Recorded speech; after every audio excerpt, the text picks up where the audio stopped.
You're back. This is the first time I've been on camera in a while. Yeah. Sam's still alive. I'm still alive, baby, and I'm looking good. I know. I haven't killed him yet. All right. All right. Hey there, guys. This is Sam And Justin at the Survival Review, and today we're going to be talking about a very interesting film. Yes. Kevin Smith's Tusk. Mm-hmm.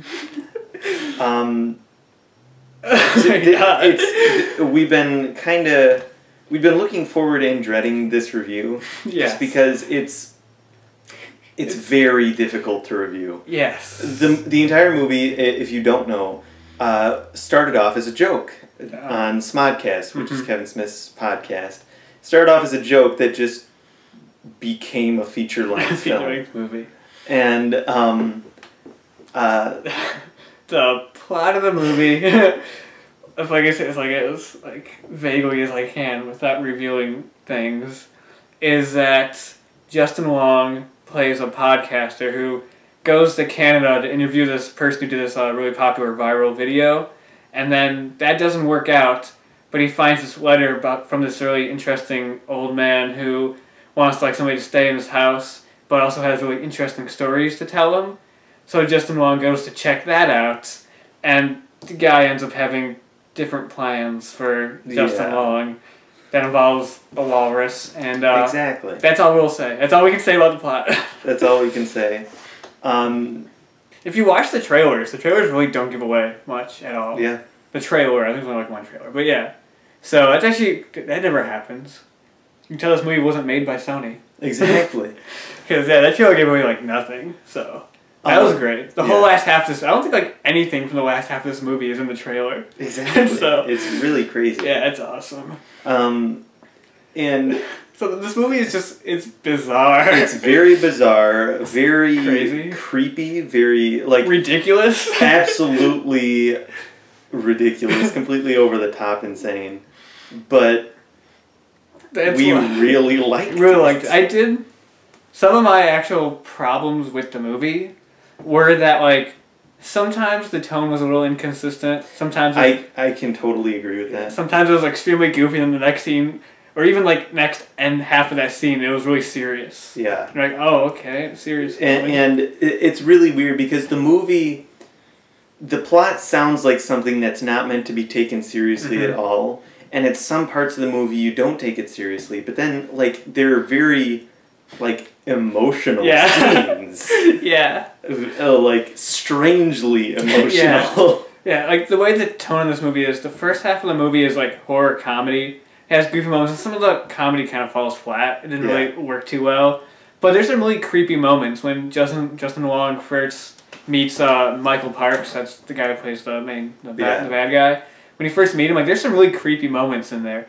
And then the last half, once this big thing happens, and then right after that we're introduced to like this new character, the movie just turns into total ridiculousness, and a lot of the horror is kind of just taken out of it for the last half. So the tone's really weird for this movie. It is. And we'll say there is like halfway through the movie this new character comes in, and it is it's not a cameo, but it's a surprise appearance by an actor. We won't give it away. Yeah. But when that happens, the character is really funny, but that first scene with that character drags. It kind of does.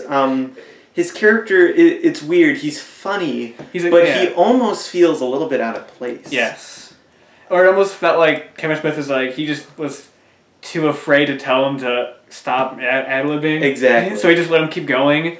And it starts out like oh, it's funny. This guy's like quirky and goofy. It's funny. And by the end of the scene, it's like, we get it. You're quirky and goofy. Move on. Exactly. And that one scene and then in that scene there's like a flashback, and that just felt like I was watching a different movie. At that point, I'm like, It was weird. It was so weird, but just. But that's the word that describes this whole movie is weird. The idea, we haven't revealed who that actor is, but the idea that actor is even in this movie. Is weird. There's a chance you won't even recognize him if you see him. We both did, but.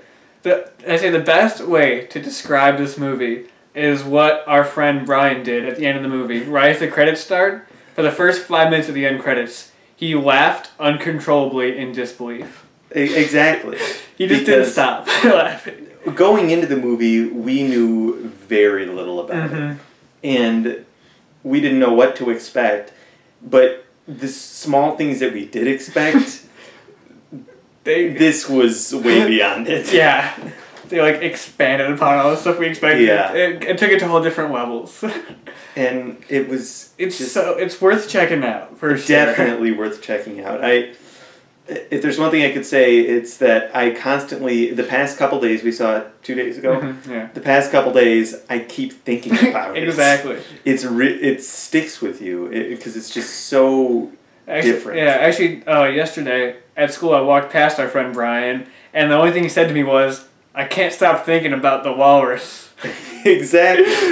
So it's really it just sticks with you for a while. It has some really dark and kind of disturbing moments. It's not gory. No, it has bloody moments. Yeah.